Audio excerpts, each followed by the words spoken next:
Hello student, আজকে তোমাদের class 7-এর রায় ও Martin প্রশ্নবিচিত্রার ইতিহাস বিষয়ে আলোচনা করব। তাহলে এখানে কি আছে? Sargachhi Ramakrishna mission high school, model 1।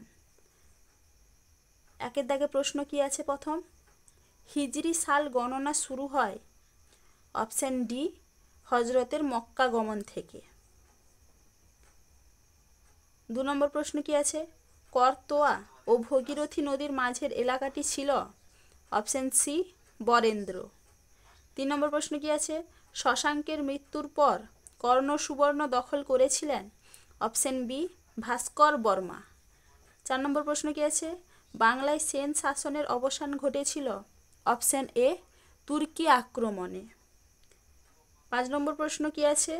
মেঘনা নদীর পূর্ব দিকের এলাকাকে বলা হতো অপশন বি সমতট। 6 নম্বর প্রশ্ন কি আছে? সেন যুগে লক্ষণ সেনের রাজসভায় জয়দেব ছিলেন একজন অপশন এ সাহিত্যিক। তাহলে এটা কি হবে? সাহিত্যিক। তারপরে কি আছে? 7 নম্বর প্রশ্ন, ইসলামীয় সংস্কৃতি ভারতবর্ষে আসার ফলে লাভ হয়েছিল। উত্তরটা কি হবে? বি ইসলামীয় সংস্কৃতি।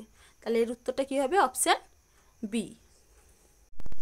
এবার দেখো 2-এর দাগে কি করতে বলেছে? নিচের প্রশ্নগুলির নির্দেশ অনুসারে উত্তর দাও। 1 নম্বর প্রশ্ন কি আছে? কে চর্যাপদের পুঁথি উদ্ধার করেন? উত্তর কি হবে? আচার্য হরপ্রসাদ শাস্ত্রী। 2 নম্বর কি আছে? নাড়ু কি? উত্তর কি? গ্রাম পরিষদ বা উর শাসিত কয়েকটি গ্রামকে নিয়ে গঠিত হতো নাড়ু।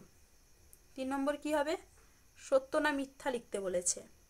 পাল আমলের তুলনায় সেন আমলে বর্ণ ব্যবস্থা কঠোর ছিল। এটা কি হবে? মিথ্যা। 4 নম্বর কি বলেছে? লুইপাদ ছিলেন একজন বৌদ্ধ সিদ্ধাচার্য। এটা কি হবে? সত্য। এবার দেখো 3-এর দাগে বলেছে কি? স্তম্ভ মেলাও। ক স্তম্ভর সাথে খ স্তম্ভ মেলাতে হবে। প্রথম কি আছে? প্রথম খলিফা। এর উত্তর কি হবে? ডি। ডি কি আছে? আবু বকর। তারপরে 2 নম্বর কি আছে? বুদ্ধের অবতার। এটা কি হবে? সি অতীশ দীপঙ্কর। 3 নম্বর কি আছে? ইসলাম ধর্মের প্রবর্তক। এটা কি হবে? এ হজরত মোহাম্মদ। তারপরে কি আছে? 4 নম্বর গঙ্গাই কোন্ড চল। এটা কি হবে? Option B Rajendra Chola. এবারে এটা কি আছে? 4-এর দাগে প্রশ্ন কি বলেছে? 2-3টি বাক্যে উত্তর দাও। প্রথম প্রশ্ন কি আছে? মিনিয়েচার কি? এটা তোমাদের রায়মার্টিন সহায়িকায় 173 নম্বর পেজে 41 নম্বর প্রশ্নের উত্তরটা দেখবে, সেখানে পেয়ে যাবে, তোমরা দেখে নিবে সবাই। অথবা প্রশ্ন কি আছে? পাল আমলের বৌদ্ধ স্তূপগুলি দেখতে কেমন ছিল? এটাও রায়মার্টিন সহায়িকায় 53 নম্বর পেজে 14 নম্বর প্রশ্নে আছে। তোমরা আমি এখানে পেজ নাম্বার দিয়ে দিয়েছি। সবগুলো প্রশ্নের উত্তরই রায়মার্টিন সহায়িকায় তোমরা পেয়ে যাবে। তোমরা দয়া করে দেখে নিবে একটু কষ্ট করে, আমি আর এখানে লিখিনি।